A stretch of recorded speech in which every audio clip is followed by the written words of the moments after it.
After outrage over the US Tops Court ruling on abortion rights, US President Joe Biden has called for an exception to the Senate's filibuster rule.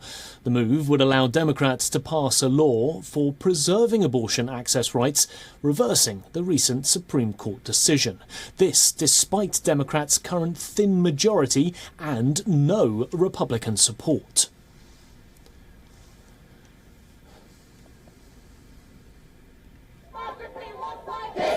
I believe we have to codify Roe v. Wade in the law, and the way to do that is to make sure the Congress votes to do that.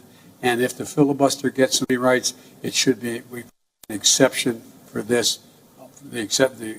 require an exception to the filibuster for this action. Under Senate rules, most legislation requires 60 votes from the 100 senators to pass. However, the legislative filibuster rule gives power to the minority party by allowing it to block bills that most of its members oppose. Democrats presently have only 50 votes, with Vice President Kamala Harris providing the tiebreaker when needed. Bypassing filibusters would allow a simple majority to pass a new law.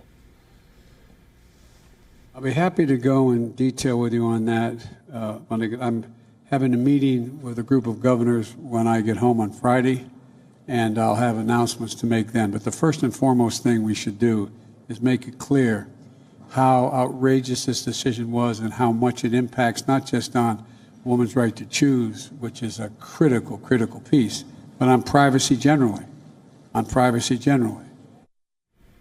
Biden's call for the unusual legislative manoeuvre comes after the Supreme Court judgment overturned almost 50 years of abortion rights under the 1973 Roe v. Wade ruling. That has now given individual states authority to set their own laws. Around half of the 50 US states are enacting laws to restrict abortion access. The US witnessed a massive outcry after the top court's ruling.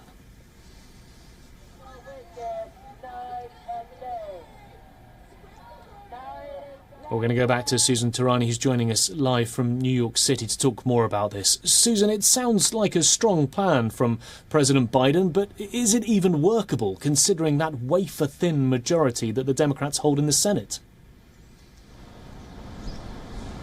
Right. So, they don't have the votes right now at this point to really get rid of the filibusters. And, for the most part, Americans believe that this is one of the only really collaborative, bipartisan means to try to get some sort of legislation passed in Congress. And I think most members on Capitol Hill believe that as well. And ultimately, the other party and the Democrats themselves, I mean, right now, what stands in the way is Joe Manchin and Kristen Sinema.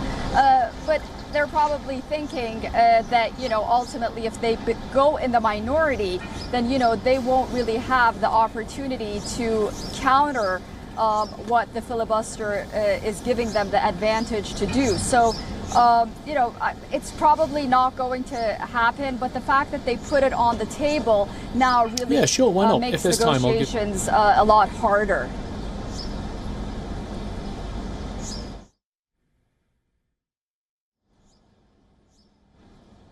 Are incredibly difficult. Do the Democrats seem positive that they may be able to advance their own agenda, even though they clearly don't have Republican support?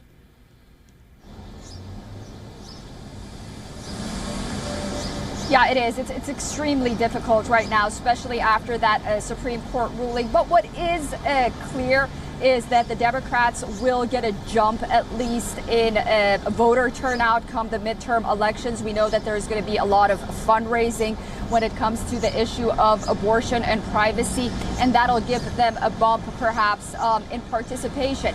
But whether or not they'll be able to codify something like abortion rights because it's part of a privacy law is yet to be seen. Will they be able to get some Republicans on board?